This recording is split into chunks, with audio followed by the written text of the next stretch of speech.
নিয়ে আলোচনা করব, সেটা হচ্ছে মেনলি তোমাদের Indian institute of science of education and research Kolkata, ঠিক আছে, আই অফ SEARK, ঠিক আছে, কলকাতায় তোমাদের এই নন টিচিংয়ের পজিশানের জন্য, নন টিচিং যারা অ্যাপ্লাই করতে চাও তো সেই ক্ষেত্রে বিটেক আর ডিপ্লোমা যাদের আছে তো সেই ক্ষেত্রে তোমরা এখানে অ্যাপ্লাই করতে পারবে, ঠিক আছে।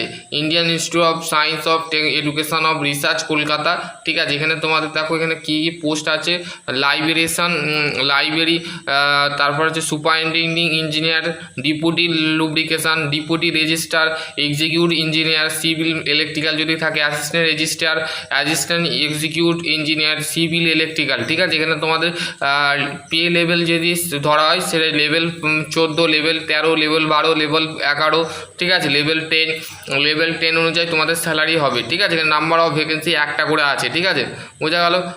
ডিপিউটি রেজিস্ট্রেশন, আপার এজ লিমিট 50 বছর হলেও চলবে, 18 থেকে 56 বছর, 18 থেকে 50 সেরকম বয়স সীমা হলেও চলবে, ঠিক আছে, বোঝা গেল। এবং হচ্ছে দেখো তোমাদের হাউ টু অ্যাপ্লাই, কীভাবে অ্যাপ্লাই করবে। ইন্টারেস্ট ক্যান্ডিডেট, প্রথমে দেখো এখানে লিঙ্ক দিয়ে দিয়েছে, দেখো এখানে interest candidate of the meet of the eligibility of the apply online the following the, এইখানে যে ওয়েবসাইটের যে অনলাইন অ্যাপ্লিকেশানের জন্য এখানে একটা ফর্ম দিয়েছে এখানে বেসিক্যালি, ঠিক আছে। এখানে তোমাদের দিয়েছে, এখানে দেখো অনলাইন অ্যাপ্লিকেশান 6/7/2026 5:30 AM অবধি কিন্তু এই অনলাইন অ্যাপ্লিকেশান তোমরা করতে পারবে, ঠিক আছে, বোঝা গেল। তারপরে দেখো তোমাদের বেসিক্যালি যেটা বলেছে, তারপরে after of submission of the online application the print hard copy, দেখো এখানে hard copy the submitted of the copy all the should be the research of the 21/7/2026 hard copy তোমাদের দিতে হবে। কী কী হার্ড কপি দিতে হবে দেখো, এখানে the dean Indian institute of science of education research Kolkata, Nadia district, ঠিক আছে, মেদিনীপুর নদিয়া ডিস্ট্রিক্ট, ঠিক আছে। এখানে তোমাদের যে জব লোকেশান, ঠিক আছে, এখানে তোমাদের জব লোকেশানটা বলে দিলাম। এবং হচ্ছে এখানে তোমাদের কোয়ালিফিকেশান কী লাগবে দেখো, মিনিমাম কোয়ালিফিকেশান এক্সপিরিয়েন্স লাগবে।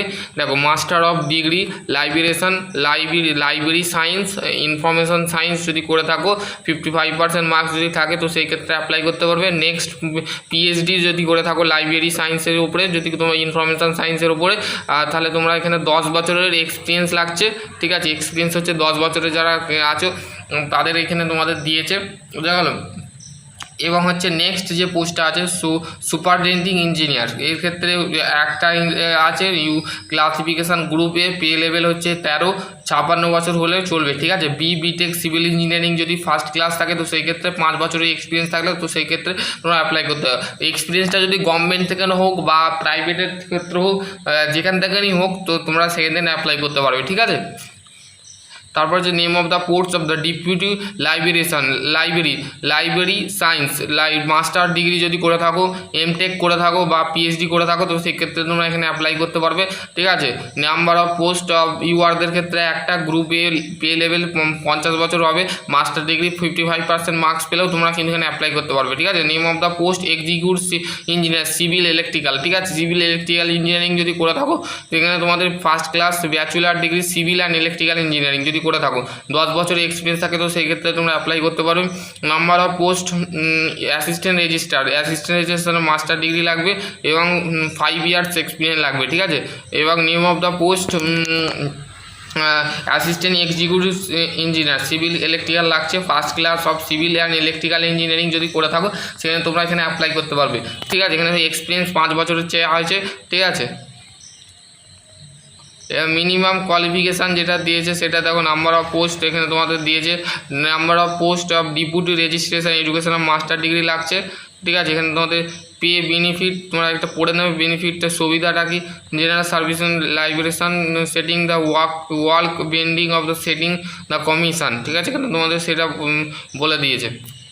এজ লিমিট যেটা আছে সেটা তোমাদের দেখো for the employ the regular contractual and the no upper age limit list of the years of the service of the remains of the admission of the application, ঠিক আছে। Age relaxation government of the from the time of the age relaxation SC ST OBC, ঠিক আছে। এগুলো যারা আছো তারা এখানে apply করতে পারবে, ঠিক আছে। এগুলো তোমরা পড়ে নেবে। The qualification experience, the qualification prescribe should be the obtain of the this should be an university of ministry. If you the qualification process of equivalency must be procedure consider if you the application of CDM pay scale, ঠিক আছে। এখানে তোমাদের CGPA দিয়েছে, ঠিক আছে। এগুলো পড়ে নেবে। সিলেকশন প্রসেস কীভাবে হবে সেটা তোমাদের এখানে বলে দিয়েছে, তোমরা একটু পড়ে নেবে। যদি তোমাদের কোনো কোশ্চেন থাকে তো অবশ্যই করতে পারো, ঠিক আছে। চ্যানেলে যদি নতুন হও চ্যানেলটা অবশ্যই সাবস্ক্রাইব করে দেবে, পাশে বেল আইকনটা অবশ্যই প্রেস করে দেবে, ঠিক আছে।